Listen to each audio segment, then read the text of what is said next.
In the heart of a storm-ravaged coastal town, where the sea clawed at the cliffs like a beast denied its prey, a woman's final scream tore through the gale.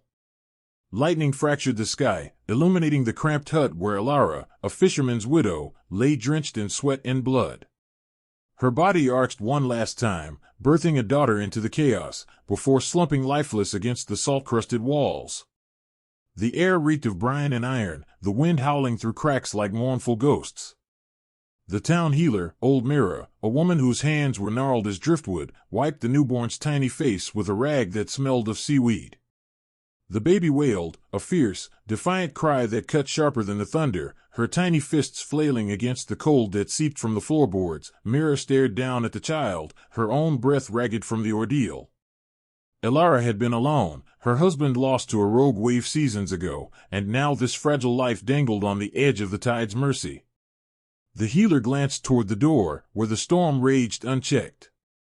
No family waited in the wings, no lanterns flickered in the distance. In this forsaken cove of Haven's Edge, unwanted souls were often left to the waves, swaddled in rags and placed on the shore at dawn, a silent offering to the sea gods. Myra's fingers trembled as she wrapped the infant in a threadbare shawl. "Poor wee thing," she murmured, her voice barely audible over the roar. "What fate for you in this cruel world?" But fate, as it often did in Haven's Edge, had other designs. A shadow loomed in the doorway, silhouetted against the flashing sky. Rain lashed in behind her, soaking the threshold. It was Beatrice, the town's sharp-tongued shopkeeper, her face a mask of withered resolve under a sodden hood. Widowed young herself, Beatrice ran the harborside emporium, a cluttered den of nets, shells, and trinkets pilfered from shipwrecks, with an iron grip that brooked no pity. Her own daughter, Sophia, was the apple of the town's eye, a girl with curls like spun gold and a laugh that drew suitors like gulls to chum. Beatrice had no need for another mouth, another burden in her already straining life. Yet here she stood, eyes narrowing on the bundled child. "Give her to me," Beatrice said, her voice steady as the lighthouse beam piercing the squall. It wasn't a request, it was a command, laced with the authority of one who bent the world to her will. Mira hesitated, clutching the baby closer. "Beatrice, you've got Sophia to raise. The shop barely feeds two. This one's got no blood tied to you." Elara was a stranger passing through. "The tide could take her easy, and no one would. I said give her to me." Beatrice stepped forward, water pooling at her feet, her gaze unyielding. There was something in it, a flicker of calculation, perhaps, or the ghost of her own losses, that silenced Myra's protests. The healer sighed, the weight of the night pressing on her bones, and placed the infant into Beatrice's arms. The baby's cries softened against the rough wool of Beatrice's cloak, her warmth a fleeting anchor in the storm. Beatrice cradled the child without a word, turning back into the deluge.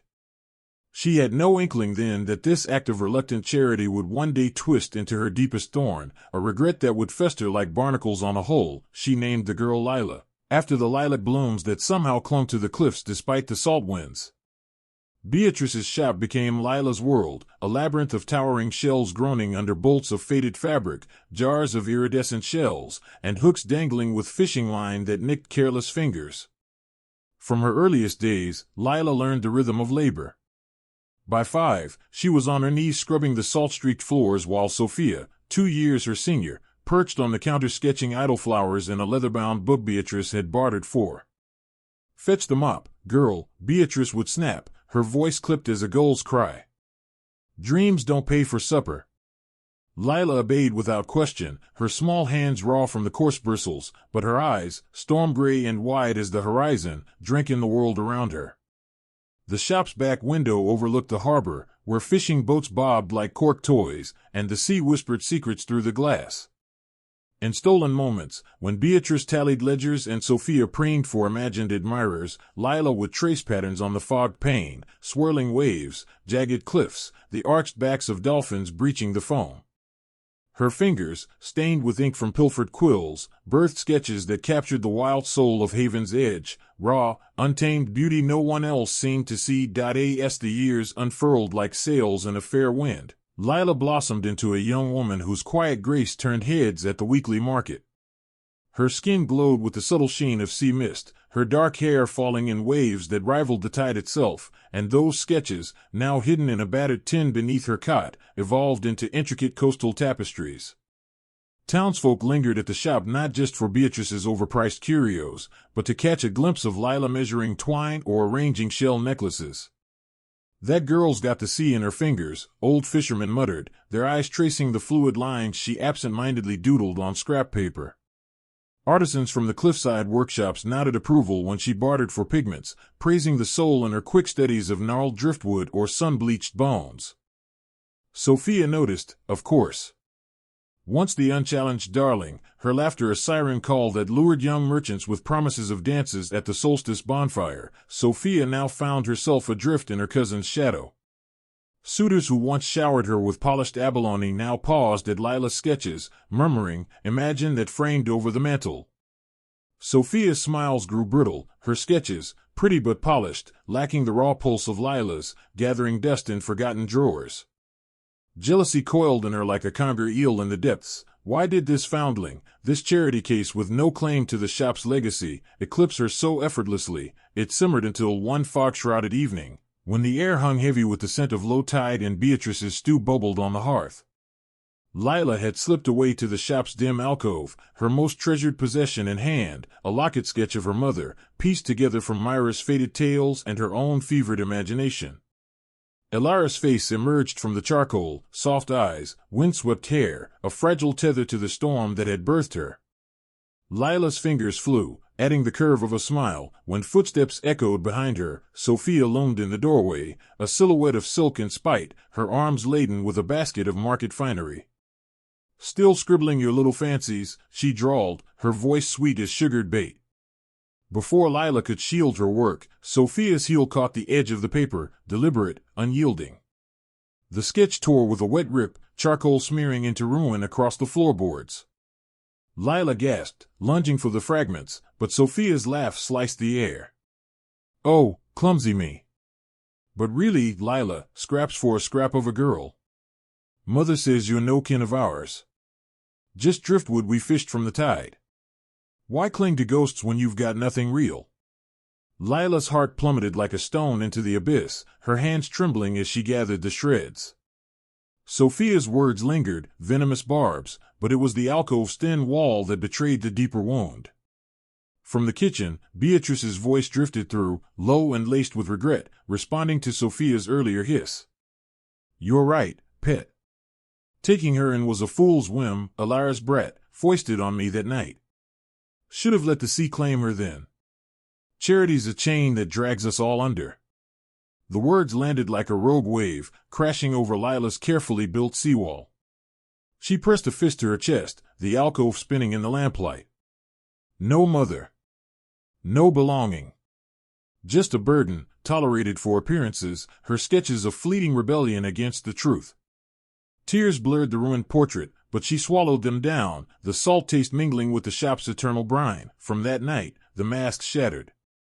Beatrice no longer veiled her disdain. Chores multiplied like barnacles. Lila dawned to dusk polishing relics till her fingers bled, mending nets that snagged her dreams, while Sophia lounged with suitors, her inspo board now pilfered from Lila's hidden tin. Public jabs flew freer. At the market, Beatrice would mutter to hagglers, "Mind the washed-up stray, she'll sketch your fortune away," drawing chuckles that stung like salt in a cut. Sophia amplified the barbs, parading Lila's stolen designs as her own to artisan fairs, claiming, "Family shares everything, doesn't it?" Lila ate the dregs, stale bread crusts after Sophia's feasts, her body thinning like a tight-pulled strand, but her spirit? It hardened, a shell against the relentless surf. Yet in the quiet hours, when the shop creaked under moontide pulls, Lila's fingers itched for charcoal. She etched deeper now, scenes of tempests unbroken, figures rising from wreckage. Unbeknownst to her tormentors, those lines whispered of storms yet to break, of a girl who might one day carve her own harbor from the chaos. The announcement crashed over Lila like a rogue swell at dawn, the words still echoing in the shop's stuffy air as Beatrice slammed her ledger shut. "You're the wet Elias the carpenter," she declared, her eyes cold as polished agate. "That splinter-handed fool by the cliffs. It'll clear the decks for Sophia's proper matches, no more mooning artisans cluttering my counter. Lila's quill froze mid-stroke on a half-formed sketch of a lighthouse beam cutting fog, ink bleeding into a dark blot. Elias? The town pariah, his shit a ramshackle lean-to battered by every nor'easter, his left hand mangled from some long-ago workshop mishap that left him whittling with one good fist. They called him Driftwood Elias, a jest that stuck like tar, handsome once, perhaps, under the grime and unkempt beard, but now just a shadow limping along the shingle. Piddling wonky chairs no one bought. Lila's throat tightened, the shop's brine-scented haze closing in. Aunt Beatrice, please, I could help more here, mend the sails, anything. Elias, he's got nothing. No hearth, no harbor. Her voice cracked, a plea swallowed by the crash of waves beyond the window. Sophia, lounging against a shelf of seashell wind chimes, let out a peal of laughter that tinkled like shattering glass. Oh, Lila, don't be daft. Mother's right, you're just taking up space, sketching your silly storms. Elias might not mind a stray to patch his nets. At least someone's desperate enough. Beatrice's nod was final, a gavel on driftwood. The ceremony's at low tide tomorrow. No fuss. Pack your rags and go. Lila begged that night, her words tumbling like foam on the hearth rug, but Beatrice turned away, muttering of debts and dowries. Sophia's smirk lingered in the lamplight, a crescent moon of malice. By morning, the harbor buzzed with the news, gossips at the fish stalls clucking like hens over chum. Poor Lila, from shop drudge to carpenter's chattel, one crone cackled, gutting cod with a flourish. Elias whittled her down to size. Lila's cheeks burned as she folded her few possessions, a threadbare shift, her battered tin of sketches, into a frayed satchel. No veil, no posy, no blessing from the sea chapel. Just a hasty vow under the wheeling gulls, Elias's calloused right hand engulfing hers, his voice a low rumble like distant thunder, and the tide's witness, I take you. His eyes, shadowed under heavy brows, met hers for a fleeting beat, gray as her own, flecked with secrets. Before the wind whipped the words away, Sophia watched from the shop stoop, her arms crossed over a new silk bodice, her laughter trailing Lila like an ill wind as Elias led her along the cliff path. The trail wound treacherous, slick with spray, Elias's limp turning each step into a deliberate sway. Lila's heart hammered, her satchel thumping against her hip like a second pulse. What life awaited in that forsaken shed? Whispers painted it grim, walls patched with salvaged planks, a single pallet strewn with shavings, the air thick with resin and regret. And Elias himself, a man the town pitted more than feared, his once promising craft crushed under that ruined hand, surviving on odd jobs and charity catches from the fleet. The shed hove into view as the sun dipped toward the waves, a squat silhouette clinging to the cliff's lip like a barnacle too stubborn to release.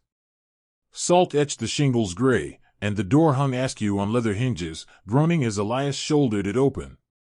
Inside, the space unfolded in sparse sorrow, sawdust dusted the earthen floor like fallen snow, a scarred workbench dominated one wall under a lantern's feeble glow, and a narrow loft hammock swayed from the rafters, its knitting frayed as old dreams. The air hummed with the sea's ceaseless murmur, undercut by the sharp tang of pine sap and sun-bleached oak. No hearth blazed, a clay brazier squatted cold in the corner, promising chills that seeped to the bone. This is it, Elias said, his tone even as he hung his hat on a peg, the gesture revealing a glimpse of broad shoulders beneath his threadbare shirt. Dust motes danced in the slanting light, catching the faint lines of old scars on his forearms, marks of tools turned traitor. Lila stood frozen in the threshold, the weight of her satchel pulling her earthward. From the shop's clamor to this echo chamber of solitude, where the only rhythm was the tide's indifferent crash. I'll make do, she whispered, more to the shadows than to him, her fingers tracing the hammock's edge. It smelled of salt and solitude. Elias nodded, moving with a quiet economy that belied his limp. He unrolled a threadbare pallet by the workbench, tossing his coat over it like a surrendered flag. Take the loft. It's drier up there. Lila blinked, expectation curdling in her gut. She'd braced for demands, for the rough claim of a forced union, tales from the harbor of brides claimed on wedding nights like prizes from a wreck.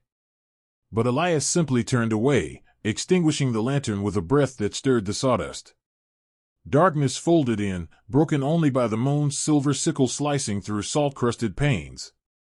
Lila climbed into the hammock, the knitting cradling her like a reluctant wave, but sleep evaded her. Tears traced silent paths down her temples, soaking the weave. Thrown adrift again, lashed to a stranger in a hovel that mocked her sketches of grander shores.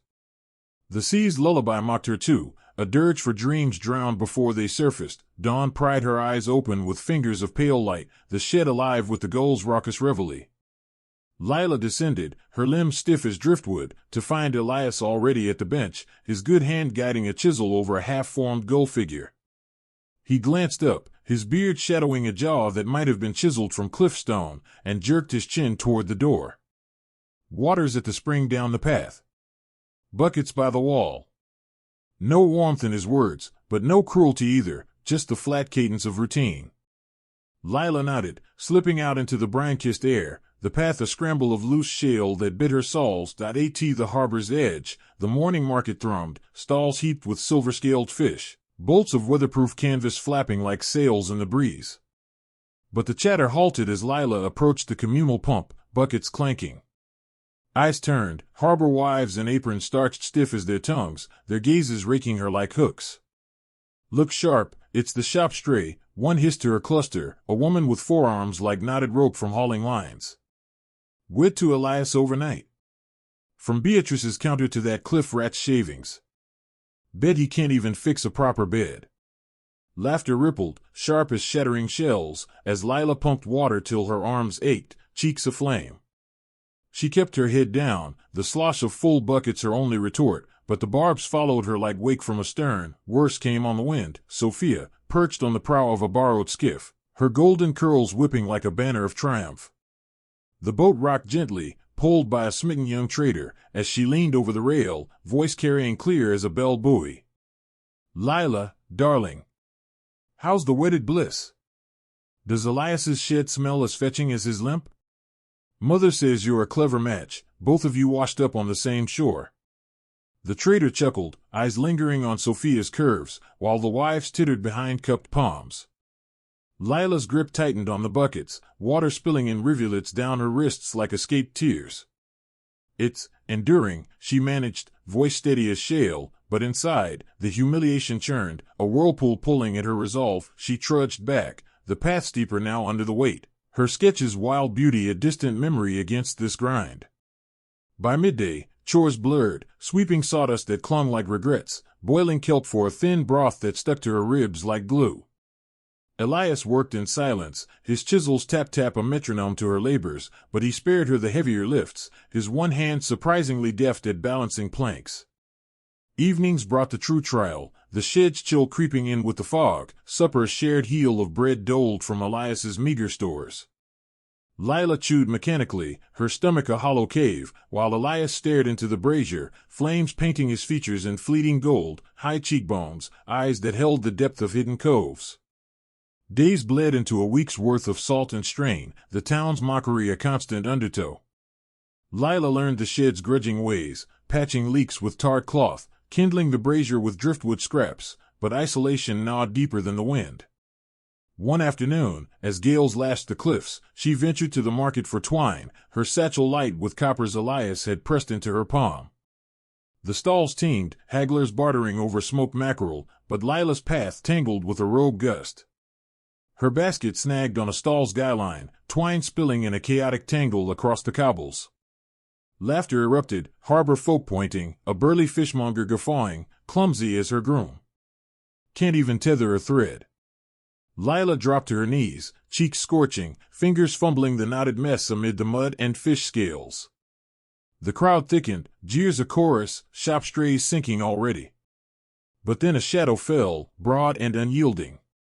A calloused hand, Elias's good one, reached down, untangling the snarl with patient precision, his scarred left steadying the basket without a flinch. He didn't meet their eyes, didn't rise to the bait, just murmured low, for her ears alone, waves tangle lines, but we are not them steady. You don't haul alone here. The crowd faltered, murmurs dying as Elias straightened, his limp a defiant sway, and shouldered her basket like it weighed nothing. Lila rose, heart stuttering, the warmth of his aid cutting sharper than the wind.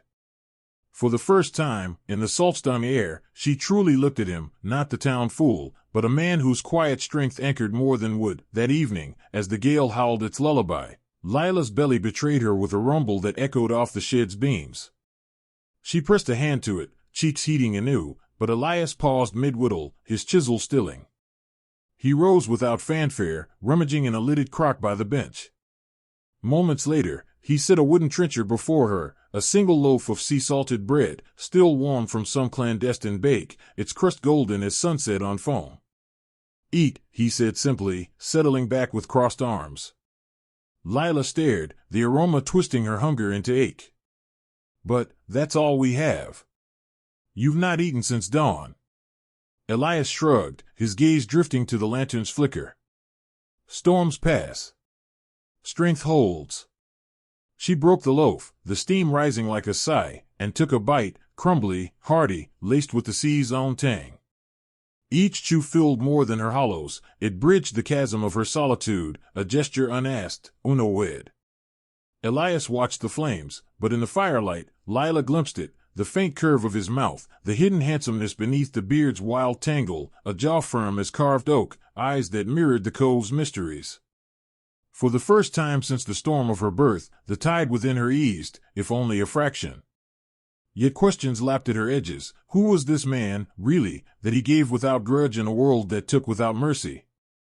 The gale descended on Haven's edge like a vengeful spirit, wind shrieking through the cliffs and hurling sheets of rain against the shed's flimsy walls. Lila battled the storm's fury that afternoon, her arms straining under a load of storm-filled timber Elias had spotted clinging to the rocks below. The path was a treacherous slick of mud and shale, each step a gamble against the slip, but she pressed on, anything to prove her worth in this fragile union, to silence the harbor's echoes of washed-up stray. The wood was sodden, heavy as regret, its bark biting into her palms through her threadbare gloves. One gust caught her broadside, whipping her hair across her face like salt-lashed ropes, and her foot skidded on a hidden puddle. The world tilted, timber crashing from her grasp in a splintering cascade, and Lila followed, knees buckling, vision blurring to gray as exhaustion and the chill claimed her. She crumpled amid the debris, the rain pooling cold around her, her last thought a whisper, not again, not adrift. When awareness seeped back, it came on waves of warmth, a compress of steamed kelp pressed to her brow, its earthy tang mingling with the faint smoke of the brazier. Lila's eyelids fluttered open to the shed's low ceiling, rafters etched with shadows from the lantern's glow. She lay on Elias's pallet, the one he'd claimed as his own, swaddled in a woolen blanket that smelled of pine resin and sea air. The storm still battered outside, a muffled roar, but inside, the space felt almost haven-like, the brazier crackling defiance, a clay mug steaming on the crate beside her. And Elias, perched on a stool, his broad frame hunched as he wrung out a cloth with his good hand, the scarred left cradling it steady. Raindrops clung to his beard like dew on driftwood, but his eyes, when they met hers, held no judgment, only a quiet vigilance, like a lighthouse keeper scanning the horizon. "You went down hauling that load," he said, voice low and even, dipping the cloth in a basin of herb-infused water. "Foolish in this blow. Drink this." He lifted the mug to her lips, his touch feather-light on her chin, the brew a soothing nettle and ginger elixir that chased the fog from her limbs. Lila sipped, the warmth uncoiling in her chest, but questions frothed beneath. Why this care? From a man bound to her by force, not fancy? She shifted, wincing at the ache in her limbs, and traced the whittled waves on a small totem he'd placed by her hand, a gift, perhaps, carved in the hours she'd lain senseless. "You didn't have to," she murmured, her voice a rasp against the wind's wail. Elias shrugged, reapplying the compress with a gentleness that belied his calluses. "Storms don't ask permission. Neither do we." He stayed through the night, feeding the fire with scavenged boughs, his tales of lost atolls drifting like smoke, stories of islands where carvers wove legends into wood, mending more than hulls. In the feverish haze, Lila pondered him, the limp that masked a prowling grace, the hand that shaped despite its ruin. Who was Elias, beneath the town sneers? A riddle wrapped in resin and rained, by dawn, the gale had ebbed to a sullen drizzle, leaving the cliffs slick and gleaming. Lila rose on unsteady legs, the shed's air crisp with renewal, but her thoughts lingered on Elias's vigil, the way his fingers had brushed her temple, steady as a chisel's edge. She busied herself with broth, her sketches forgotten in the tin, until a jaunty horn blared from the harbor path, Sophia's skiff, cutting through the mist like a gilded dagger. Her cousin docked with theatrical flair, leaping to the shingle in a swirl of seafoam skirts, a lacquered basket swinging from her arm. "Lila, you poor washed-up thing," Sophia trilled, her voice carrying on the damp breeze as she ascended the path, curls artfully tousled by the remnants of the storm. "Mother sends gifts, fancy inks and vellum from the mainland trader. Said you might need them for your doodles." The basket thumped down on the shed stoop, its lid creaking open to reveal vials of cerulean and ochre, sheets of creamy paper that shimmered like pearl. Lila's pulse quickened, hope flickering, Beatrice's first softening. But Sophia's smile twisted as she plucked a vial, uncorking it with a flourish. "Oh, but look at this squalor. How do you even breathe amid the sawdust?"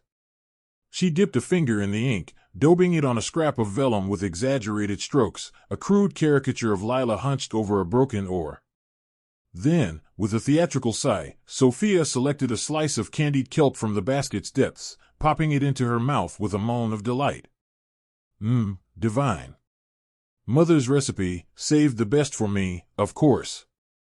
You wouldn't want the scraps, would you? Fits your lot.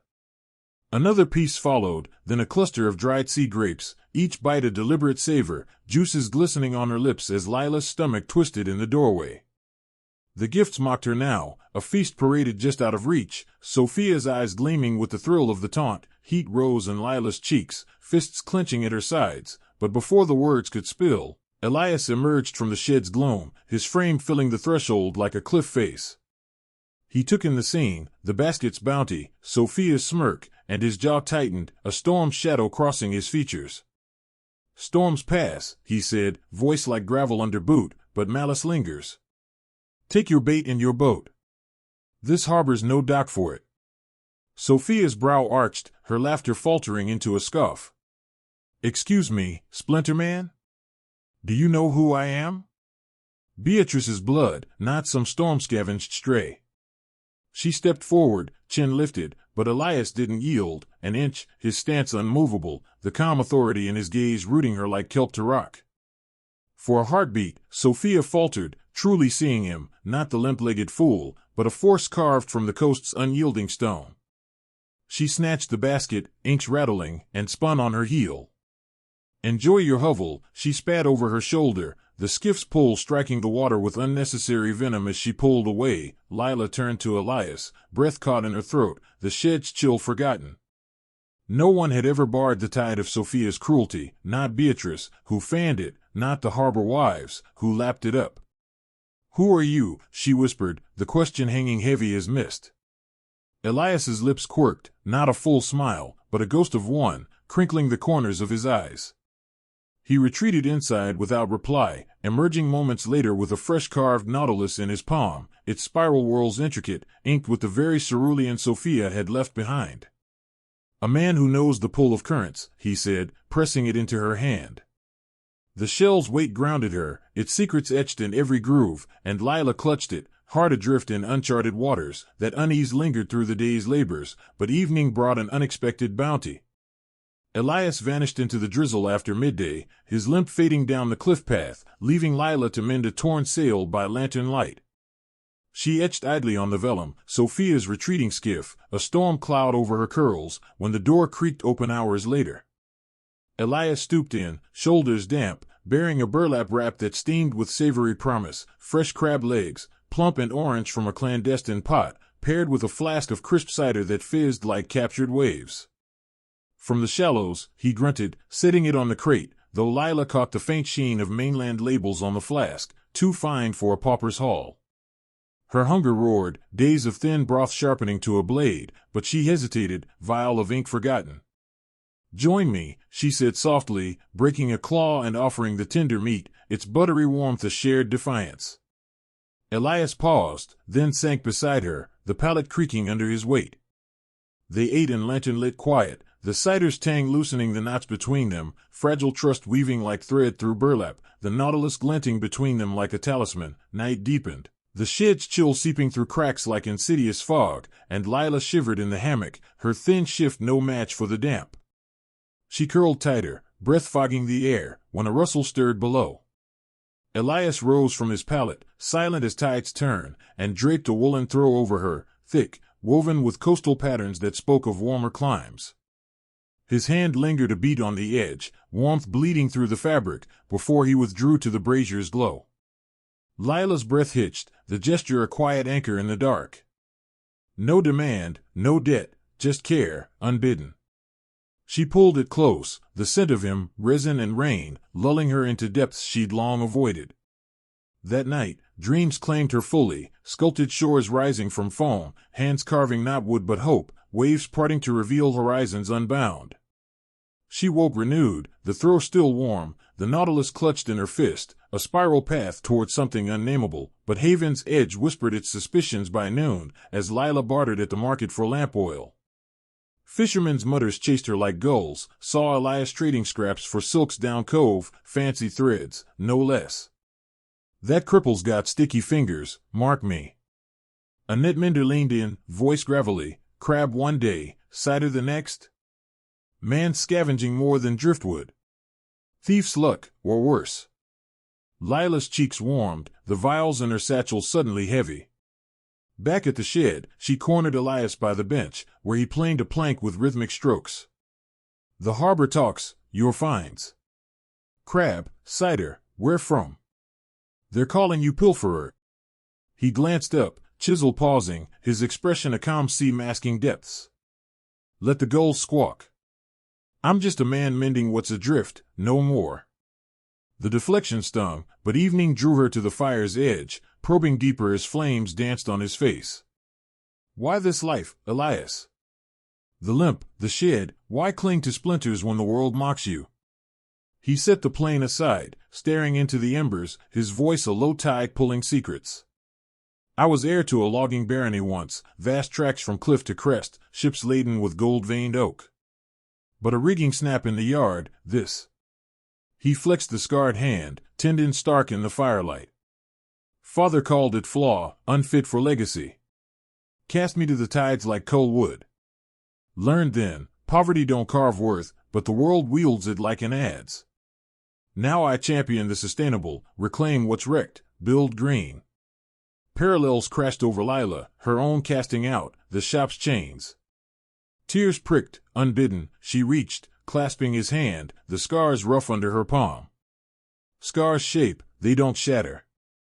His fingers closed around hers, a silent bond knotting like rope in a squall, two driftwood souls, lashed against the undertow. Morning unveiled Elias anew. From the loft, Lila spied him on the shingle below, teaching cliff kids to carve eco-totems from beach plum, tiny figures of waves and gulls, his laugh a rare thunder, boyish charm cracking the beard's facade. She sketched the scene, heart light as foam.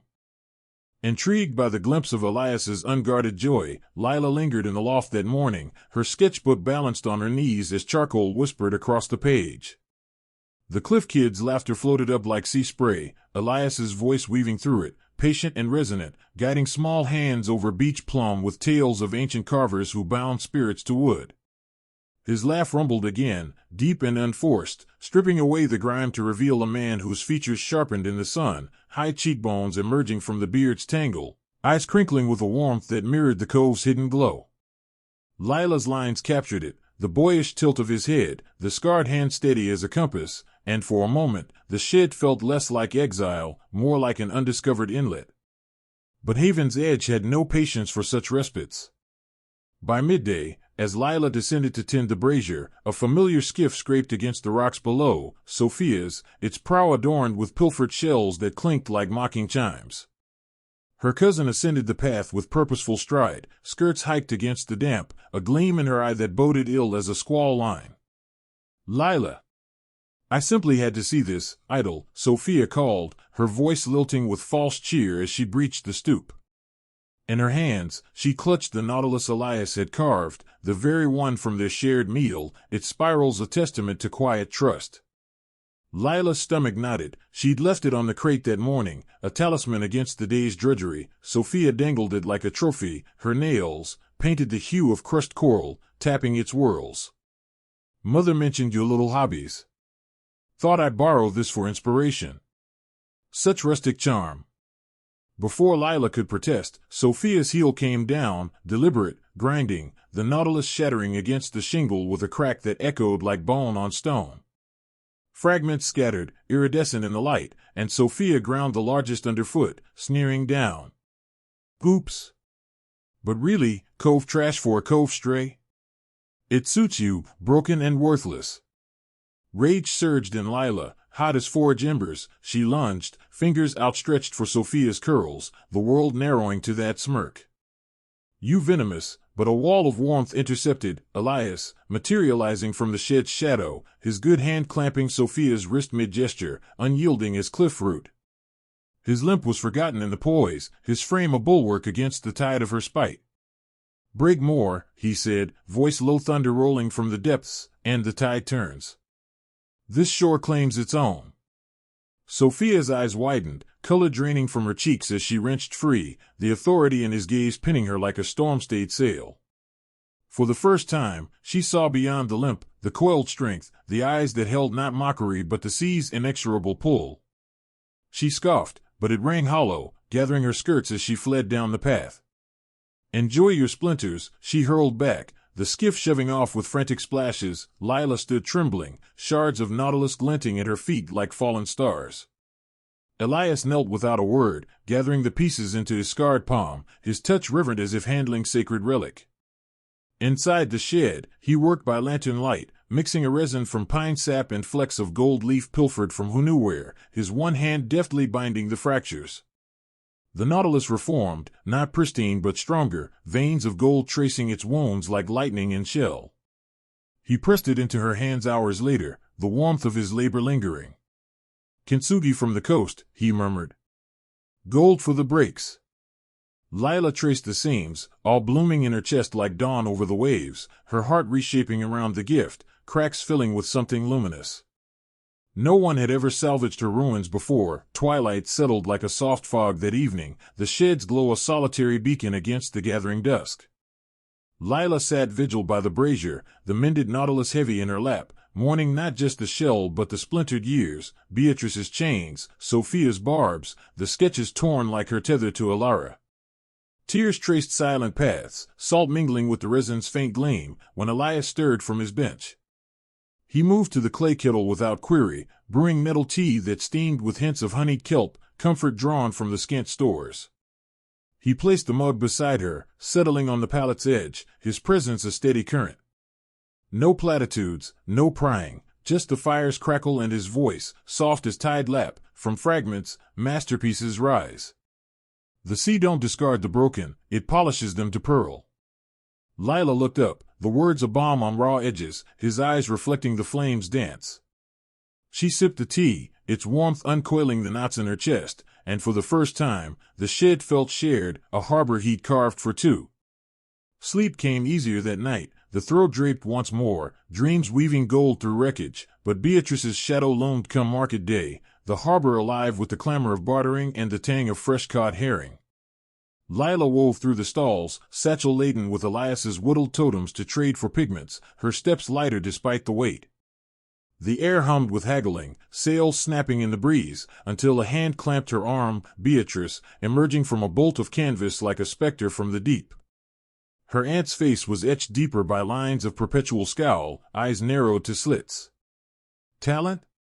Beatrice hissed, yanking Lila into the alley between fishmongers, the reek of guts a fitting shroud. Your tide-pulled wreckage, girl, no anchor awaits a drifter like you. Sketches and splinters? You'll sink Elias with your delusions, just as you dragged us under. The words landed like grapples, hooking old wounds, Lila's satchel slipping from numb fingers. She wrenched free, chest heaving, but Beatrice's laugh followed, a dry cackle swallowed by the crowd. Go on, scuttle back to your hovel. The sea claims its own. Lila fled the market, pigments forgotten, the ambush churning like bilge in her gut. Unseen from a shadowed stall, Elias watched, his jaw a clenched fist, eyes darkening to squall gray. He tracked her retreat up the cliff path, the limp a restrained storm, but held his ground, chisel forgotten in his pocket. Dusk brought recompense. As Lila slumped on the stoop, tracing the Nautilus's gold seams, Elias approached from the cove, bearing a shell wind chime, translucent cowries and abalone threaded on sinew, tinkling softly in the breeze. He hung it from the rafter without preamble, its melody a counterpoint to Beatrice's venom, then pressed a small carving into her palm, a miniature anchor, etched with waves. Her currents lie, he said, voice steady as the chimes sway. Yours carved truth. Hold to that. Lila clutched the anchor, its edges grounding her, the gift of vow etched in shell. Tears pricked anew, but this time laced with gratitude. The man who'd mended more than would now mending her fractures. Under the starlit cove that night, they wandered the shingle by unspoken accord, the sea a black mirror strewn with phosphorescence. Lila's bare feet sank into cool pebbles, the wind tugging her hair like curious fingers. She fretted aloud, the words spilling like foam, unworthiness clings like kelp, Elias. Beatrice is right, I'm wreckage, forced on you like a flawed plank. Why anchor here, with me? He stopped, turning to face her, the stars crowning his silhouette. Moonlight silvered his beard, hinting at the handsome lines beneath, strong jaw, gaze piercing as a sextant. You're the horizon I charted, he vowed, voice resonating with the wave's hush. Not driftwood, Lila, a compass rose, true north in the squall. His hand found hers, calluses a map of labors shared, and in that clasp, the tide between them turned, from strangers lashed by fate to souls aligned by choice. Sleepless hours followed, Lila in the loft etching Elias's silhouette by slivers of moonlight, the breadth of his shoulders, the thoughtful furrow of his brow, the veiled voyage in his stance. Each stroke unraveled him further, a man of depths unplumbed, his hints like buoys marking treasures concealed. Why the fine cider? The gold-flecked resin? The sustainable whispers in his tales? Her quill paused, heart racing with the sea's pulse. Dawn crept in, gilding the cliffs, and with it came the artisan fair, a riot of color on the headland, booths draped in sailcloth, the air alive with mallet strikes and the sizzle of clam bakes. Sophia held court at the heart, her stall a peacock of purloined pretties, sketches of swirling coves and arched gulls, unmistakably Lila's hand, lifted from the tin in some midnight raid. Behold, my latest inspirations. Sophia crowed to a cluster of admirers, young crafters and merchants with coin purses fat as cod. Shadows of the sea, captured true. But her eyes locked on Lila weaving through the throng, branding her approach with a triumphant sneer. Ah, cousin, shadow thief yourself? Come to claim what's mine? The crowd parted, murmurs rippling like wake, but Lila straightened, the anchor in her pocket a talisman against the tide. Shadows define light, Sophia, she retorted, voice clear as bell buoy, carrying over the din steal them, and you dim your own. Gasps fluttered, Sophia's smirk cracked, color rising like a flushed dawn. For a heartbeat, the fair held its breath, Lila's poise a sudden gale shifting the winds, evening drew them back to the shed, the chimes tinkle a welcome as Lila cornered Elias by the fire. Your intent, Elias, the hints, the harbors you build in secret. What tides concealed here? He set his chisel down, flames etching resolve on his face, and met her gaze steady. Tides conceal treasures, Lila. But some shores are worth the unveiling. The words hung, a promise laced with peril, the air thick with the scent of revelation yet to crest. The artisan fair's clamor faded into the evening's hush as Lila and Elias crested the cliff path, the shed's wind chime greeting them with a silvery cascade. But the air between them crackled now, charged as pre-storm ozone, Elias's parting words, tides conceal treasures, a buoy bobbing in her mind. Lila set her satchel down harder than intended, the nautilus and anchor clinking within, and turned to him by the brazier's rekindled glow. The flames painted his face in shifting amber, deepening the furrow between his brows, the subtle lines that spoke of burdens borne in silence. No more hints, Elias, she said, voice steady despite the whirlpool in her chest. The gold and the resin, the cider from shallows that tastes of vineyards, and today, At the fair, I saw you slip a pouch to the old net mender. Coin, not coppers. Who are you, truly? This shed, this scrimping, it's a mask, isn't it? Elias stilled, chisel midway through a half-formed wave on a plank, the tool hovering like a held breath. His eyes searched hers, gray depths flickering with the fire's dance, weighing the pull of revelation against the undertow of retreat. The shed seemed to contract around them, the sea's distant murmur a conspirator urging confession. Finally, he set the chisel down, the clink echoing like a dropped anchor. A mask. But not for cruelty, Lila, for clarity. He rose, extinguishing the lantern with a decisive breath, plunging the space into twilight save for the brazier's embers. Walk with me. Some truths need the tide's witness. She followed him into the fog-shrouded night, the path veering not toward the familiar shingle but twisting inland along a lesser trail, overgrown with bramble and veiled by mist that clung like secrets. Elias's limp was a rhythmic counterpoint to the crunch of gravel, his silhouette a steadfast guide through the gloom. Questions frothed on Lila's tongue. Why now? Why me? But the fog swallowed them, the air thickening with the scent of wild thyme and hidden earth.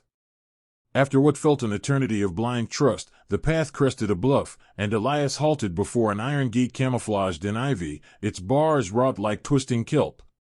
He pressed a concealed latch, and it swung inward with a whisper, revealing not barren rock but a verdant expanse, a compound alive with towering cypresses, lanterns glowing soft as bioluminescent waves, and at its heart, a villa that unfolded like a dream from the cliff's embrace. Lila's breath caught, the world tilting as she stepped through. Pathways of crushed shell wound past solar-heated pools shimmering under starlight, eco-gardens bursting with night-blooming moonflowers and herbs that perfumed the breeze. The villa itself was a masterpiece of reclaimed wood and sea glass, walls curving like hulls, wave-powered lights pulsing in rhythmic harmony with the distant surf, vast windows framing the ocean like living canvases. Inside, as Elias led her through arched doors, opulence unfolded without ostentation, rugs woven from recycled sails and oceanic blues, carved chairs of sustainable teak that echoed his whittling style, walls adorned with holographic projections of green blueprints, schematics for wind-harnessing turbines and coral replanting drones. A grand hearth crackled with biofuel logs, and on a central table, a half-finished model of a floating eco-village bobbed in a shallow basin, its sails miniature marvels. This is yours? Lila whispered, fingers trailing a sea glass mosaic that depicted a horizon unbroken, her voice fracturing on the impossibility. From the shed's sawdust austerity to this symphony of innovation and grace, Elias's hands, those scarred hands, had birthed it all. He nodded, leaning against a beam carved with nautilus spirals, the firelight unveiling him fully, beard trimmed in shadow to reveal a jawline sharp as cliff edge, features handsome in their rugged refinement, eyes no longer veiled but alight with the weight of worlds. Architect, innovator, billionaire, if coin measures it. Heir to an empire of exploitation, turned guardian of the green. But the shed? That was the sieve. To sift sincerity from shimmer. Women chased the legacy, not the man, the limp a litmus, the poverty a proof. I needed one who saw the driftwood and carved the vessel. Betrayal surged then, a rogue wave cresting without mercy, crashing over Lila's fragile harbor. The months of scrimped meals, the gales endured in threadbare throes, the tears shed in the hammock believing she'd sunk to her lowest ebb, it all replayed in brutal clarity, each kindness now tainted by deception. You let me drown, she accused, tears carving hot paths down her cheeks, glistening like the sea glass around them. The hunger that hollowed me, the mocks I swallowed like brine, your test deepened every cut Beatrice ever made. I etched you as anchor, Elias, not architect of my ache. Her voice rose, echoing off the vaulted ceilings, fists clenching the air as if to grasp the illusion's shattering. The villa's beauty mocked her now, a gilded cage built on her unwitting suffering. Elias stepped forward, hands outstretched, not in defense, but plea, his face etched with regret's fine lines, the handsome mask cracking to reveal the man beneath. Not to drown you, Lila, never that. Every shared loaf, every vigil at your fever, was truth. I love you, the artist who sketches storms and sees souls in splinters. But fear chained me. What if the reveal turned your gaze to gold, not grain? I gambled on the tide's honesty, and it led me you. His voice broke on the last, raw as exposed vein, eyes pleading for the horizon they charted under stars. Lila recoiled, the nautilus in her pocket a leaden weight, the gold seams now symbols of gilded lies. Truth delayed as torment prolonged, she choked, turning for the gate, the fog swallowing her steps as she fled, heart a tempest, torn between the love she'd glimpsed and the riptide of rage. The bluff path blurred through her tears, the villa's lights fading like a mirage, Lila's feet carrying her not to the shed but seaward, toward the harbor's familiar sting. Salt wind whipped her face, mingling with sobs that racked her frame, the weight of dual betrayals, Beatrice's blood, Elias's guise, threatening to pull her under. She washed up at the shop's back door as dawn grayed the sky, knuckles rapping hollow on withered wood.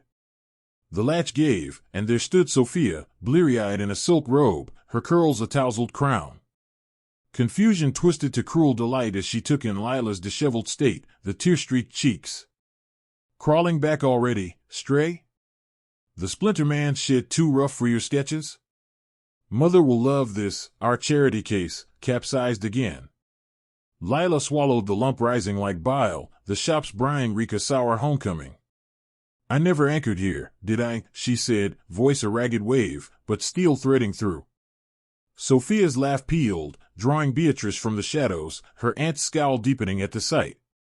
Needed a reminder of your place? Beatrice sneered, arms folding like knotted nets. But Lila held their gazes, the anchor carving a talisman in her fist. Forced to him, but do you know, Sophia?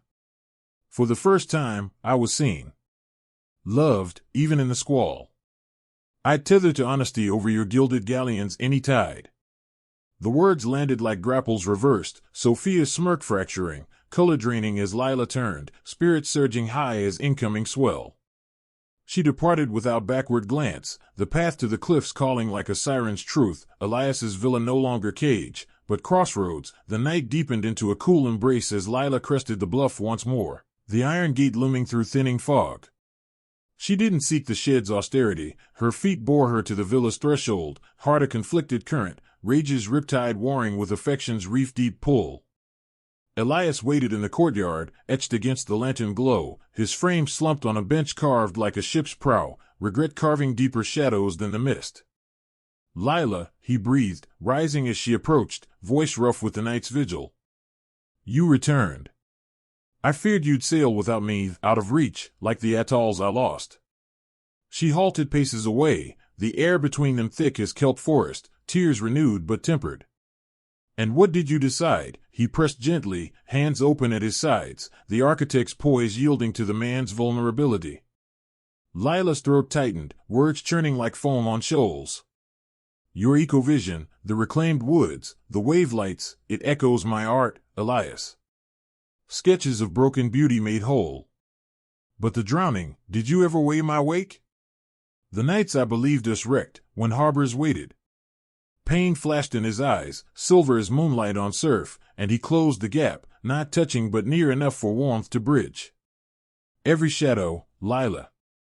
I ached to unveil, but the gamble, love's not ledgered easy. I chose the shed to find you, the one who'd carve with me, not for me.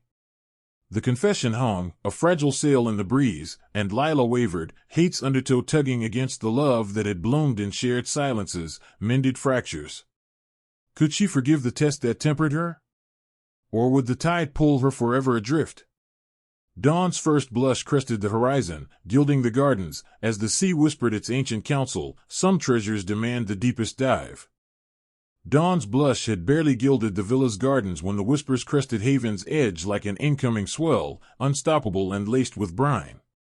In the harbor's shadowed corners, where fishermen mended lines by the first light, the truth broke free, not in a roar, but a murmur that swelled with each retelling. Old Harlan, the grizzled net mender whose fingers were more scar than skin, clutched a crumpled broadsheet from the mainland courier, its ink still tacky with morning dew. Look ere, lads, he rasped, voice gravel over oysters, unfolding the page for the cluster of bleary-eyed haulers. Elias Driftwood, him with the shed and the limp, ain't no pauper. Green grants, massive ones, wind farms off the atolls, coral nurseries funded quiet like. Man's a bloody architect baron, pouring coin into our bays without a buy or leave. Gasps rippled, hooks dropping into bait pails, as the broadsheet passed hand to hand, headlines screaming of sustainable empires, Elias's name etched in bold as the tide's architect. The revelation surged through the town like a riptide, from fish stalls to cliffside forges, each telling laced with awe and envy. Explains the crab hauls, the cider sneaks, a young polar muttered, pulling his skiff with renewed vigor. All this time, we mocked the cripple, and he's bankrolling the swells that save our nets. By midday, the gale force gossip battered Beatrice's shop door, seeping through the salt-cracked frame like fog off the deep. She sat at her ledger, quill poised over columns of meager tallies, when Sophia burst in from the market, cheeks flushed as storm flags, curls disheveled from frantic flight. "Mother! The harbor's ablaze, Elias, that splinter fool, he's rich.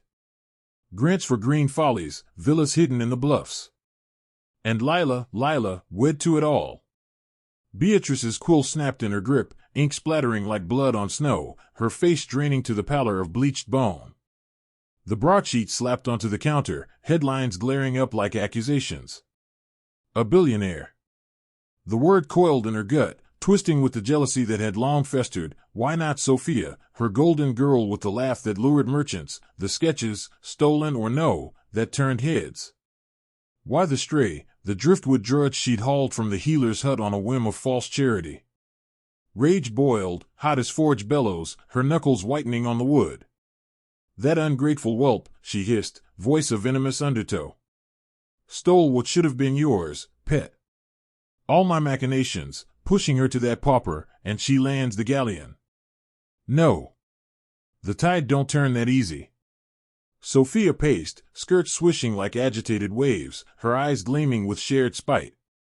The fair's tonight, the eco-festival Elias's anonymous coin sparked. Booths of his green gewgaws, displays of wave-harnessed lights and reclaimed carvings. If we let her parade there. Beatrice's gaze sharpened, calculation etching deeper furrows. She rose, rummaging in a drawer for a pouch of tarnished coppers, bribes for the bitter fringes, the rival crafters chafed by Elias's quiet largesse. We ground her flight, then. No more soaring on pilfered winds.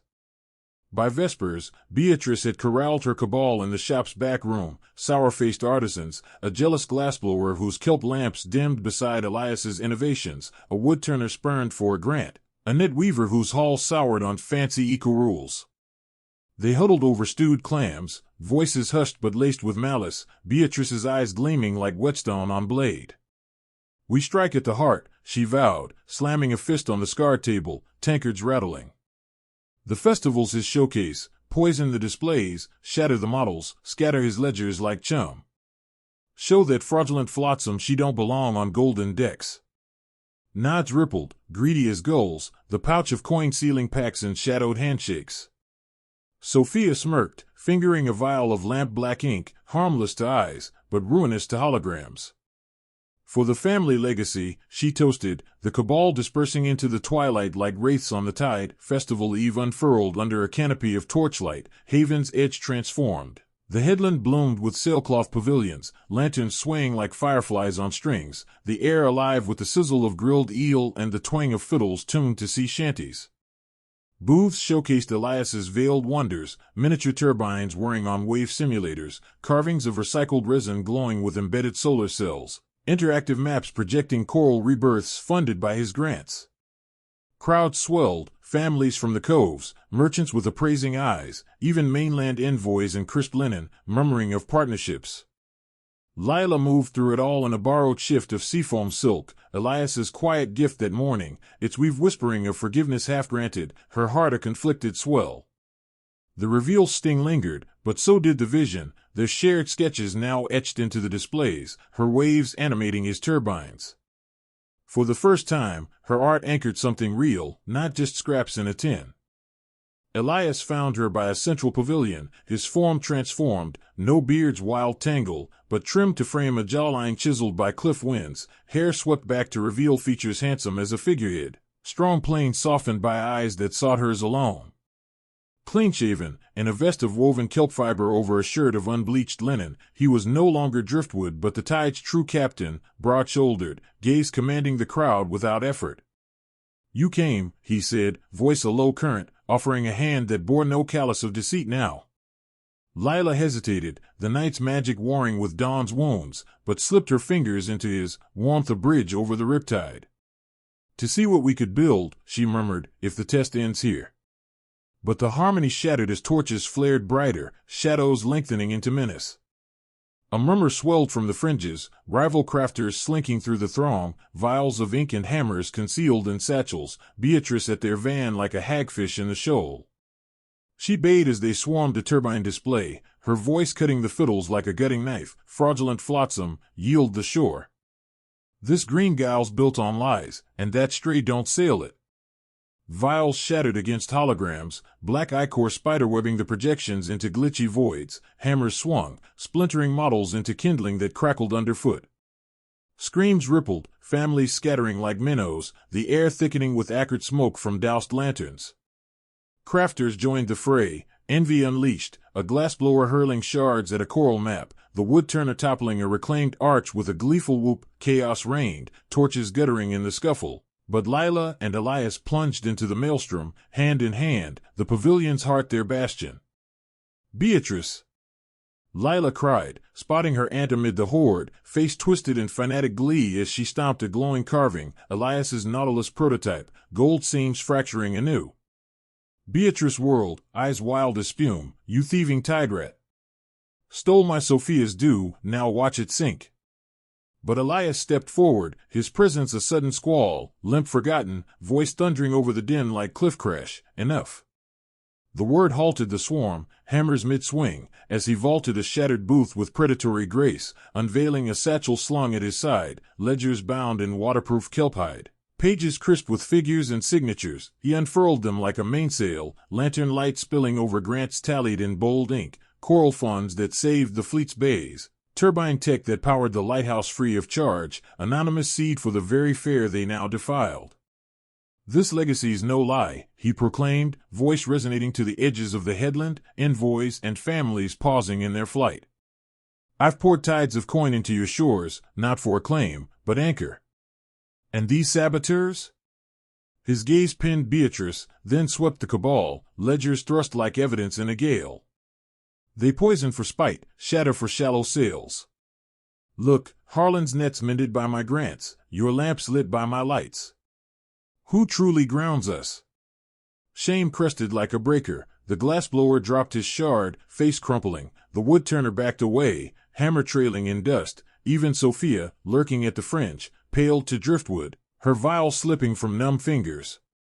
The horde recoiled, murmurs turning to mutters of outrage, traitors to the tide. As envoys nodded, scribbling notes, the crowd swelled shifting from chaos to chorus. Beatrice stood adrift in the undertow, her cabal fracturing around her, eyes wide with the dawning defeat, powerless against the ledger's inexorable truth, her machinations beached like a beached whale under high sun.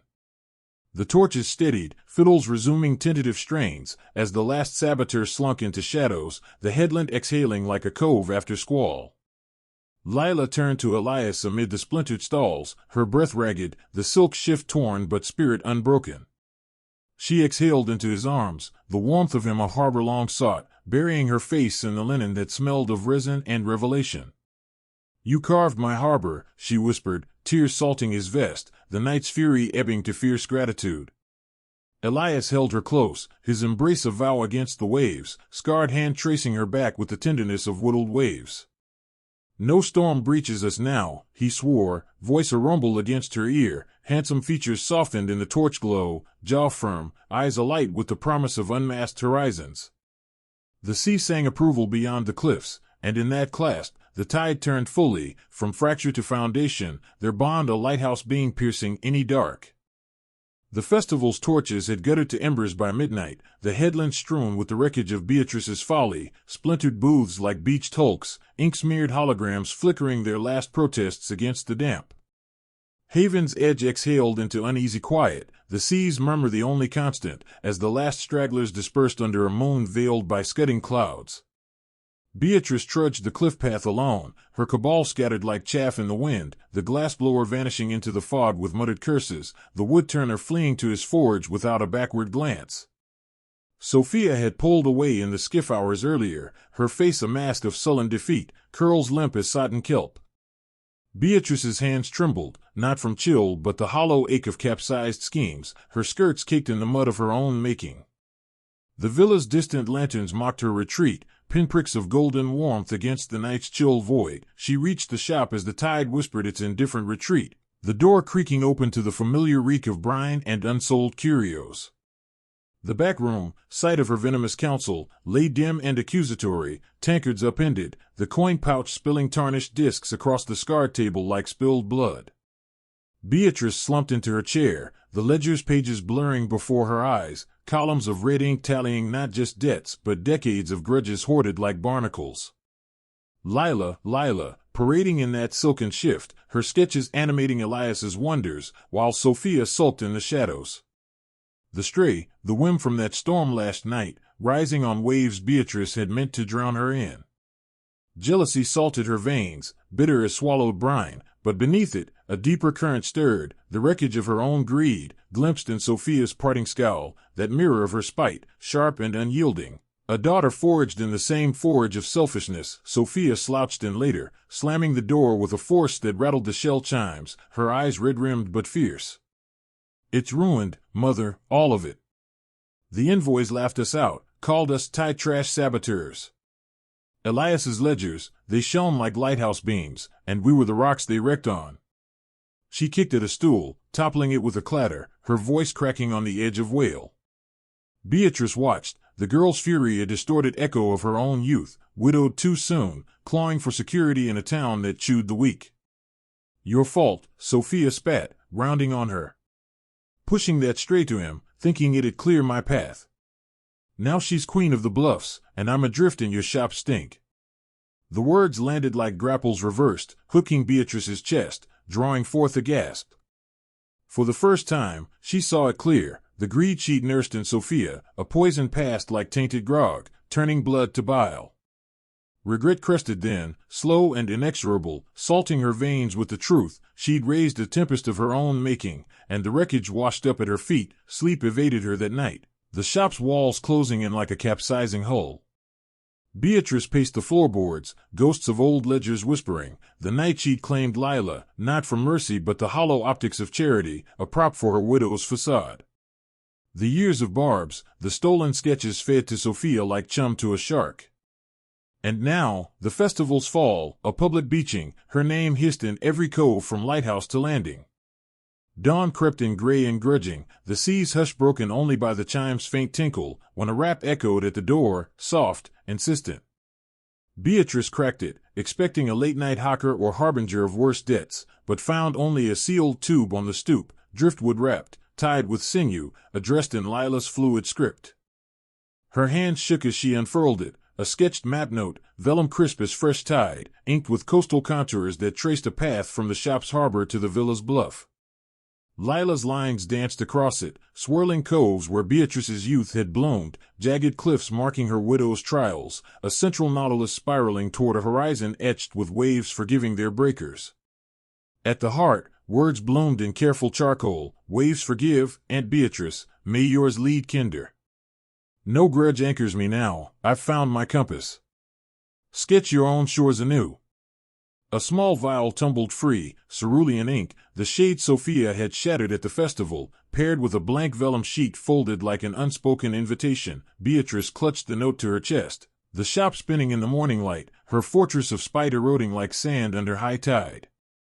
Tears welled, hot and unbidden, tracing paths down furrows carved by years of scowls.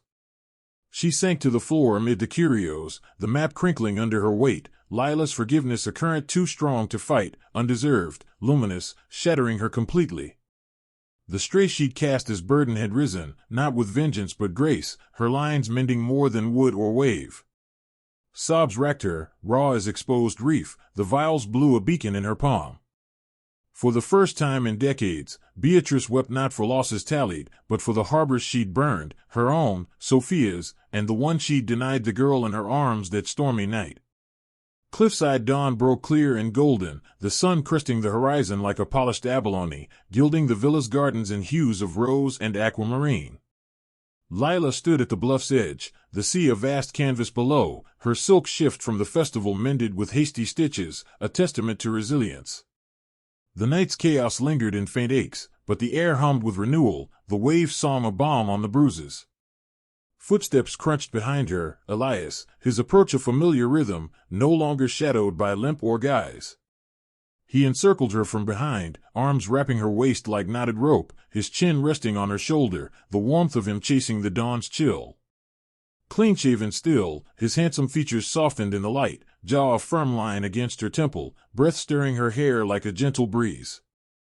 "You're thinking of her," he murmured, voice a low current attuned to her silences, his hand splaying over hers on the stone balustrade.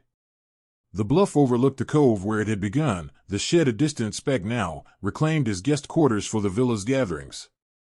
Lila nodded, leaning into him, the steady beat of his heart a counterpoint to the surf's pulse.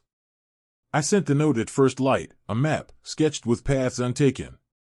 'Waves forgive,' I wrote. No grudge, just release." She turned the vellum in her pocket, its edges worn from the night's folding, Elias's gaze following as she unfurled it.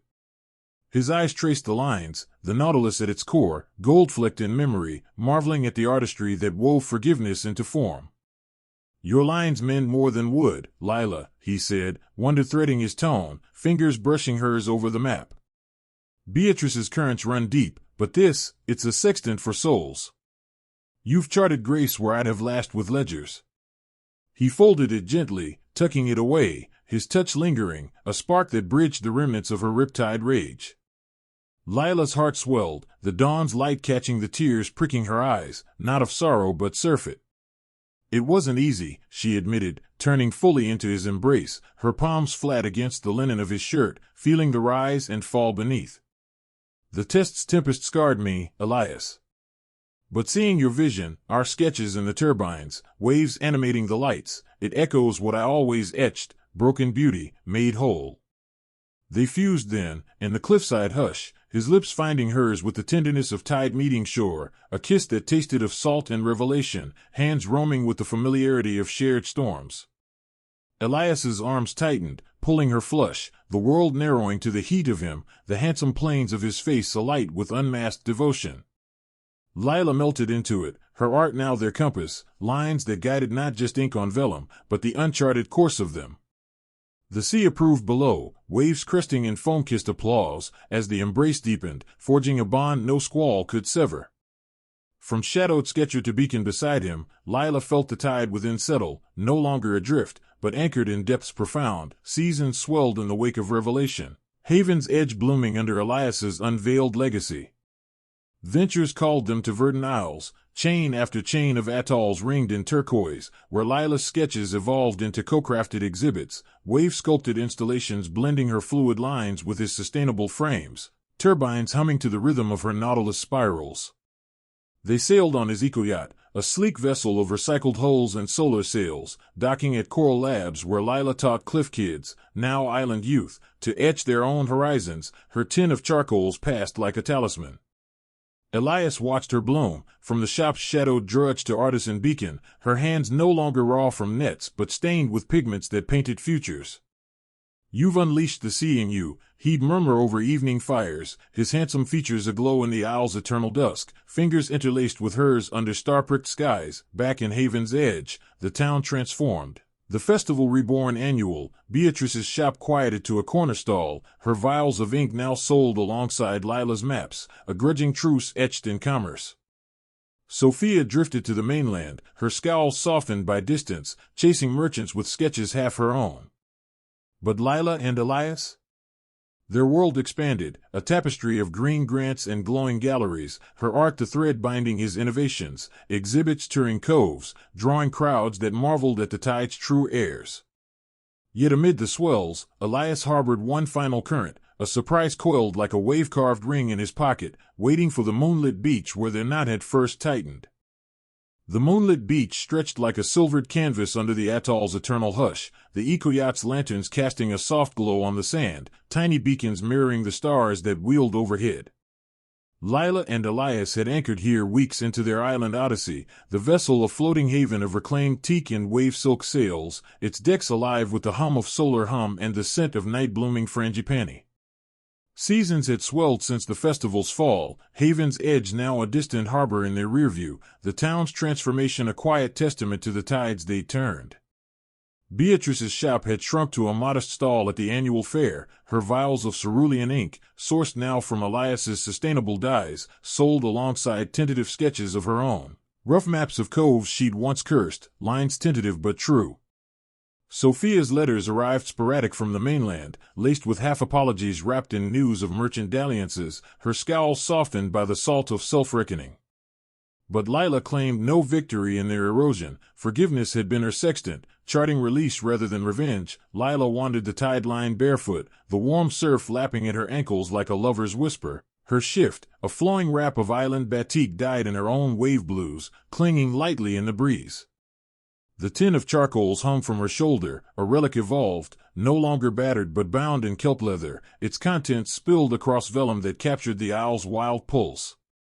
She'd bloomed here, from shadowed sketcher in Beatrice's gloom to beacon artisan whose lines graced global galleries, exhibits co-crafted with Elias, where her swirling nautiluses animated his turbine holograms, drawings of fractured coral reborn as interactive installations that drew crowds from cove to continent. "You've unleashed the sea in you," Elias had said one dusk in the Marquesas, his voice a rumble over the yacht's rail, as they watched phosphorescent plankton dance in their wake. His handsome features, jaw etched by island suns, eyes deepened to atoll teal, had softened then, fingers interlacing with hers, the scarred hand no longer a secret but a signature on their shared works.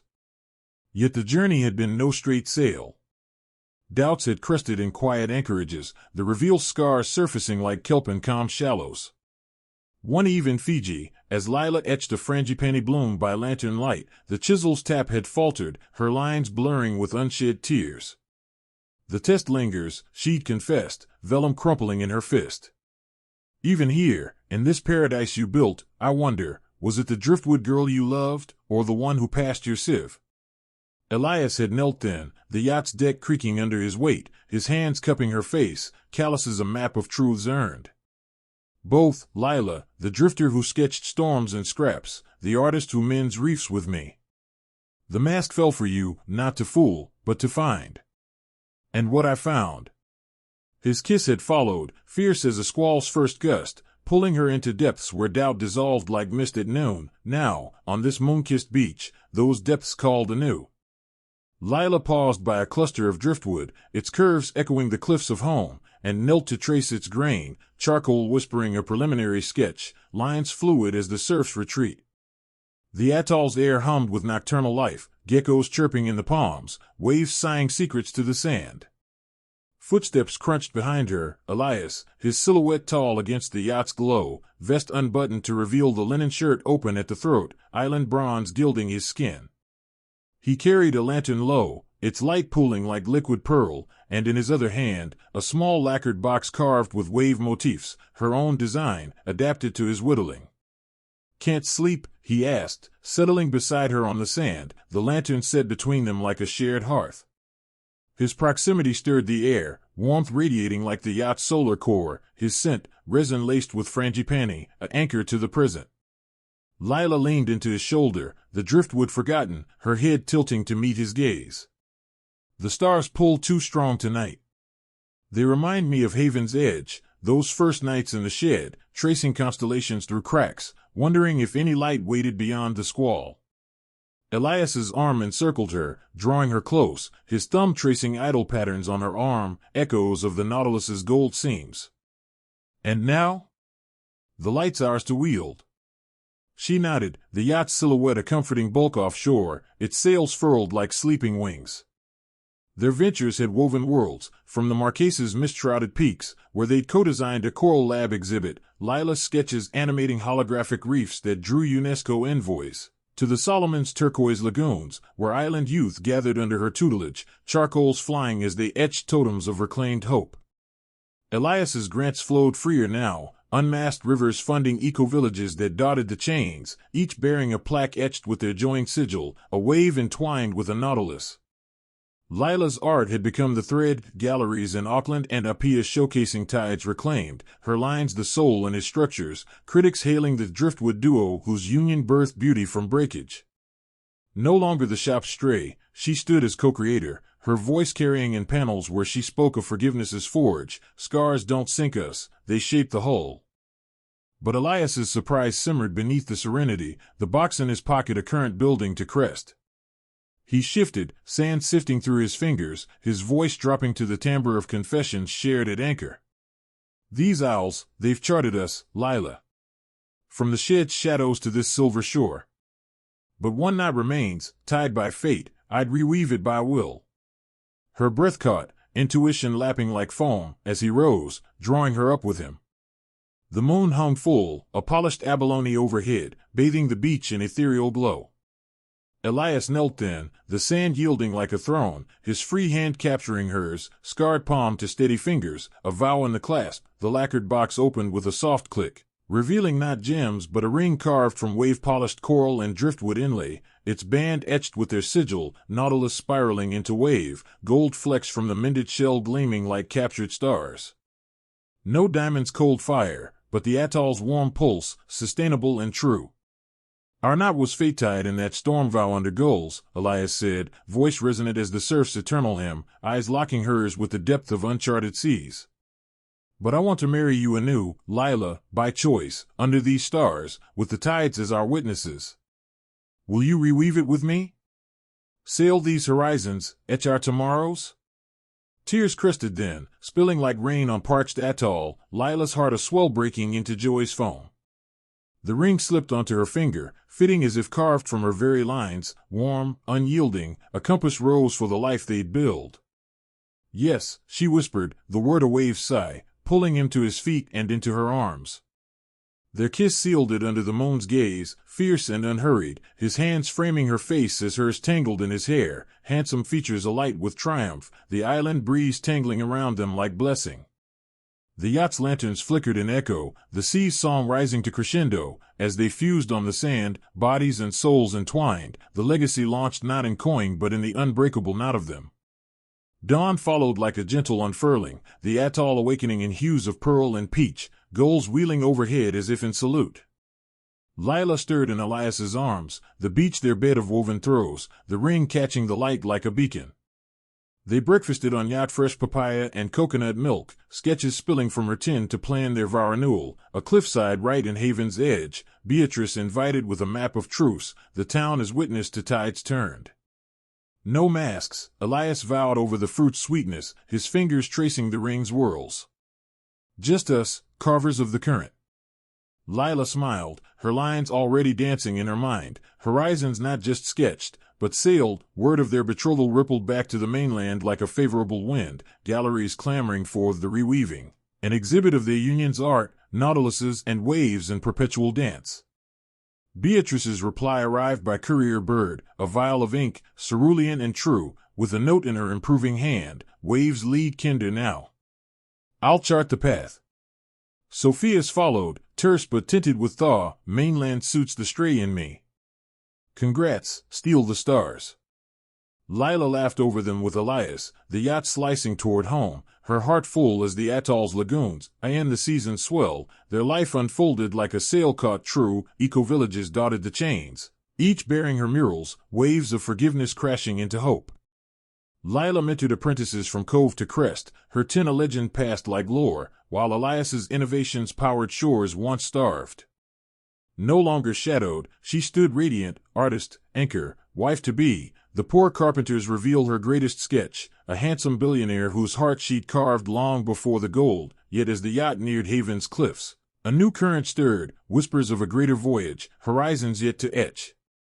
The yacht sliced through the equatorial swells like a blade of reclaimed teak, its solar sails billowing full under a trade wind that carried the spice of distant reefs. Lila stood at the prow, the ring on her finger catching the midday sun in prismatic fire, coral and driftwood inlaid with gold flecks, a talisman of tides recommitted. Weeks had blurred since the moonlit beach, their betrothal a beacon drawing them homeward to Haven's edge for the right Elias had vowed, no grand gala of mainland envoys, but a cliffside ceremony under the gull's witness, The sea is altar, the town is chorus. Her sketches had poured forth in the interim, vellum sheets unfurling like sails, mapping the vow's motifs, nautiluses entwining waves, anchors forged from fractured shells, horizons where driftwood bloomed into arbors. Our covenant, she'd murmured to Elias over breakfasts of mango and misted greens, his handsome profile etched against the atoll's azure, eyes alight with the plans they co-carved. Elias joined her now, his hand finding the small of her back, a touch as sure as his whittling, steady, intuitive, the scarred left bearing no shame but the story of resilience. Island life had refined him further, sun-kissed skin taut over frame honed by deck labors, beard a neat shadow framing lips that curved in quiet command.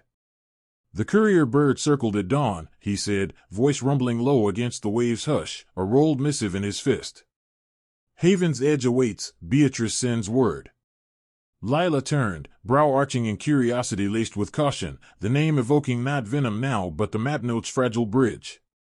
Elias unfurled it, the parchment crisp with sea air, Beatrice's script, steadier than her last, inked in the cerulean vial Lila had returned. Cliffs cleared for your right. Waves lead kinder, I'll chart the edge, vial in hand. No grudge anchors, may the gulls bless the knot. A postscript in Sophia's looping hand followed, mainland's gales suit me, I'll sail home for the vows. Steal the stars, cousin, fair winds. Lila's laugh bubbled free, light as foam on the prow, tears pricking not from salt but surfeit, their erosion a tide she'd neither forced nor fought, but sketched into grace. She charts her shores, she said, folding the missive into her wrap, Elias's arm drawing her close. His kiss brushed her temple, lingering with the promise of depths, as you charted ours. The yacht hummed onward, cutting azure paths toward home, the atolls receding like chapters closed, yet the voyage's swell carried echoes of their bloom. Lila's art had unfurled global, tides reclaimed toured from Sydney's harbors to Vancouver's fjords, her nautiluses animating Elias's holograms in immersive domes where visitors traced fractured waves with fingertip glow. Galleries clamored, envoys commissioned murals for eco-summits, Lila no longer the stray's shadow, but the beacon whose lines lent soul to his structures, critics hailing the driftwood renaissance born of their union, in quieter currents, their life wove intimate tapestries, anchorages in the Solomons where Lila mentored youth from storm-ravaged coves, charcoals flying as they etched totems of hope, tiny anchors for homes rebuilt on Elias's grants. He'd watch from the yacht's rail, his innovations powering the villages below, wave lights flickering in thatched roofs, turbines whirring like benevolent guardians. You've given them horizons, he'd say, pulling her into sunset embraces, the handsome planes of his face gilded by the dying light, jaw a firm anchor, eyes holding the atoll's teal promise. One eve in Vanuatu, as thunder rumbled distant, they'd lain on woven mats under palm-thatched shade, her head on his chest, the scarred hand tracing lazy spirals on her skin. The test's tempest taught me, she'd confessed, voice soft as frangipani petals.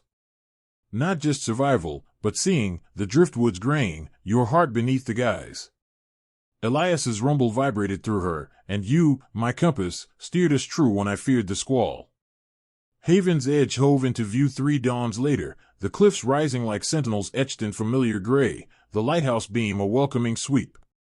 The yacht docked amid fanfare subdued but sincere, harbor folk lining the shingle, Harlan the netmender waving a banner of woven kelp, tides reclaimed, welcome home.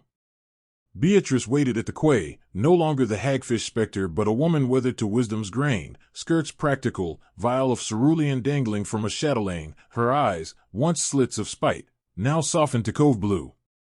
Sophia flanked her, curls tamed in a braid laced with shells, her mainland finery traded for a simple shift, a tentative smile cracking the old smirk. Waves lead kinder, Beatrice said by way of greeting, clasping Lila's hands, rough from shop labors, but steady. The touch bridged the abyss, Lila's ring glinting between them like shared light. Charted the edge for you. The right's arbor awaits, driftwood and nautilus, as your maps dreamed. Sophia hung back a beat, then stepped forward, her voice a current thawed, mainland's gales whipped sense into me, cousin. Stole your lines once, now I'll sketch my own. Fair winds for the knot. Lila embraced her, the old barbs dissolving like mist, the harbor's air humming with unspoken mending.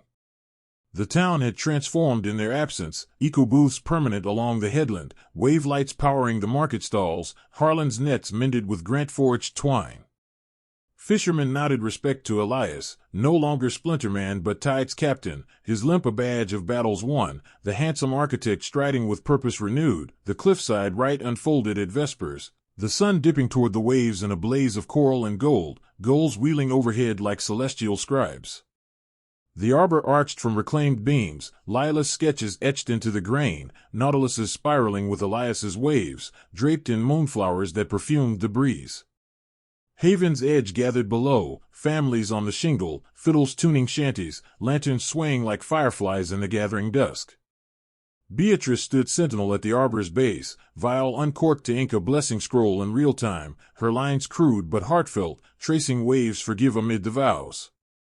Sophia flanked the guests, a basket of cerulean petals at her feet, scattering them with a grace born of reckoning. Elias emerged from the bluff path first, his form a vision of coastal elegance. Linen trousers cuffed at the ankle, a vest of woven kelp fiber over an open shirt that bared the scars as stories, his hair windswept, jaw set in handsome resolve. The crowd murmured approval, Harlan whooping a cheer that echoed off the cliffs. Lila followed, her gown a cascade of batik waves in teal and indigo, hand-dyed from the atolls, flowing like surf to bare feet dusted in sand. The ring caught the sunset, a vow renewed, as she reached the arbor, Elias's hand extending, scarred and sure, pulling her into the spiral's heart, the sea priestess, old Mira, gnarled but glowing. The very healer from Lila's storm birth, intoned the rite, her voice a tide's cadence, and the witness of waves and winds. Do you reweave this knot? Elias, do you vow to carve with her, through squall and calm? His gaze locked Lila's, depths alight. With every grain, every groove, I vow the driftwood's truth. Mira turned, Lila, do you vow to sketch his horizons, mending fractures with your lines? Lila's yes crested like foam, tears salting her smile, with every stroke, every shade, our currents entwine. Rings exchanged, the coral band on his finger mirroring hers, sealed with a kiss that tasted of salt and stars, the crowd's roar rising with the gulls, petals showering like cerulean rain. Beatrice approached post-vows. Her scroll extended, inked with a nautilus of her own making, lines wobbly but whole. For your first sketch together, she said, voice rough as shell but laced with thaw. Lila clasped it, the embrace a bridge fully crossed, Sophia joining with a mainland conch shell, gift-wrapped in vellum, etched inside with fair winds, no strays. The feast followed on the headland, clams grilled over driftwood fires, fiddles lilting shanties into night, lanterns blooming like the villa's gardens. Elias pulled Lila to dance under the stars, his steps a sway that belied the old limp, her laughter free as the breeze. Our legacy, he murmured against her ear, the handsome curve of his smile a constant now, launched true. Nights deepened into a honeymoon of homecoming, the villa's eco-glow their sanctuary, wave lights pulsing to the rhythm of rediscovered rhythms. Lila's studio bloomed in a sunlit turret, easels of reclaimed oak, walls papered in vellum maps of their voyages, where she etched their covenant, murals of atolls entwined with Haven's cliffs, nautiluses cradling anchors. Elias joined her there, his blueprints unfurling beside her lines, their hands overlapping in creation, scarred palm guiding quill, handsome profile bent in concentration. The world's our canvas, he'd say, kissing the ink on her fingers, the ring's gold a shared spark, yet as moons waxed toward winter, a new current stirred, whispers from the envoys, commissions for a global exhibit, covenant tides, to premiere in Geneva, blending their art into immersive realms where visitors walked fractured waves to wholeness. Lila felt it quicken within, a swell of creation beyond lines, a life etched in the horizon's curve. Elias sensed it too, his hand on her abdomen one dawn, eyes widening with wonder. Our greatest sketch? She nodded, tears of joy cresting, the villa's windows framing the sea's eternal promise, and the cove's embrace, their story unfurled, not ended, but ever sailing, from driftwood drudge to beacon bride. The poor carpenters revealed her masterpiece, a handsome billionaire whose heart she'd carved, and now, together, they'd etch the stars. The Geneva exhibit, Covenant Tides, unfolded like a living nautilus in the grand hall of the Palais des Nations, its spiraling galleries a symphony of light and line that drew envoys from every tide-lapped shore. Lila moved through the throng with the grace of one reborn, her gown a cascade of sea glass beads and batik waves, the coral ring on her finger a quiet pulse against the murmurs of awe. Holographic waves crashed in immersive domes, her sketches animating Elias's turbines, fractured corals mending in real-time projections, driftwood anchors blooming into arbors under visitor touch. Critics from The Guardian to Le Monde hailed it. The driftwood duo reclaims the seas, one line, one ledger at a time. But for Lila, the true canvas lay beyond the spotlights, Elias at her side, his hand warm in hers, handsome features composed yet alight, the jaw a steadfast cliff. Eyes holding the atoll's promise even amid the mainland's chill. Months had crusted since the cliffside vows, Haven's Edge now a thriving nexus of their legacy, the annual festival reborn as tides reweaving. Where Beatrice's stall, modest but mended, peddled inks alongside Lila's maps, her aunt's lines improving with each cerulean stroke. Waves lead kinder, Beatrice would say to passers-by, her voice rough but ringed with thaw, the vial a talisman of truce. Sophia had anchored there too, her mainland gales traded for Cove Calm, sketching solo now, her curls braided with the shells she'd once scattered in spite, a tentative exhibit of shallow sails drawing quiet nods at the fair. No grand redemption, but erosion's gentle work, grudges ground to sand, family reforged not in blood but forgiveness's forge. Lila claimed no credit. Her map note had been compass, not command, their charts their own, their life, meanwhile, swelled with swells both seen and secret. The yacht had become home harbor, its decks a studio afloat, easels lashed to rails where Lila etched storm sketches amid equatorial rains, Elias's blueprints unfurling beside her like sails in tandem. Ventures dotted the calendar, commissions for eco-summits in Oslo fjords, where her murals graced wind farms, workshops in Polynesian chains, charcoals passed to youth carving totems from reclaimed hulls. Elias's grants flowed as ever, rivers of green funding coral cradles and wave weirs, but now with her art as soul, nautiluses etched into turbine blades, anchors animating apps that taught cove kids to map their tides. You've given the seas your lines, he'd murmur over anchor dinners of grilled mahi and frangipani wine, his scarred hand tracing hers, the handsome curve of his smile a constant dawn. Yet the deepest current quickened within, the swell Elias had sensed that winter morn, now rounding into form under her wrap. Lila's hand drifted to her abdomen as they wandered Geneva's post-exhibit garden, the air crisp with alpine bite, autumn leaves crunching like dry kelp underfoot. Our greatest sketch, she whispered, guiding his palm to the subtle curve, the flutter beneath a secret wave. Elias's breath hitched, eyes widening to atoll depths, wonder cresting like foam on his face, jaw softening, gaze alight with the miracle. A little carver, he breathed, kneeling as he had on the beach, lips pressing reverent to the swell. Waves and lines, entwined anew. Tears salted her laugh, Lila pulling him up into an embrace fierce as the rites kiss, the garden's fountains echoing their joy's hush. No longer just duo, but trinity, horizons etched for three, the poor carpenter's legacy her living masterpiece, a handsome billionaire whose heart she'd carved, now cradling the one they'd co-create, back in Haven's Edge. The news rippled like favorable winds, the town toasting with grog and shanties at the lighthouse, Harlan's nets strung with lanterns, Beatrice's vial toasting the bloom. Tide's gift back, she said, clasping Lila's hands at the gathering, her eyes, once storms, now cove calm. Sophia grinned sidelong, her sketch pad open to a nautilus nursery, mainland taught me strays sail farthest. Chart this one true, cousin. The feast spilled to the shingle, fiddles lilting under stars, Elias drawing Lila to dance as before, his steps a sway that turned her laughter free, the ring's gold a spark in the firelight. Winter waned into spring's gentle surge, the villa's turret studio alive with the rhythm of revelation, Lila's easel now flanked by a cradle carved in reclaimed oak, nautilus swirled, wave-etched, Elias's gift whittled in stolen nights. Her sketches evolved, lines softer yet profound, horizons cradling tiny fists, anchors for nurseries yet to bloom. Elias hovered near, his blueprints paused for lullabies hummed low, the handsome architect humbled by the swell, jaw resting on her shoulder as they planned, eyes tracing the curve with devotion's tide. Our canvas expands, he'd say, kissing the ink on her fingers, the scarred hand a vow on her belly point one dawn, as mist clung to the cliffs like bridal veils, Lila birthed their daughter under old Myra's watchful gaze. The sea chapel aglow with wave lights, gulls wheeling in salute. Elara, they named her, after the storm mother lost, lines closing a circle etched in grace.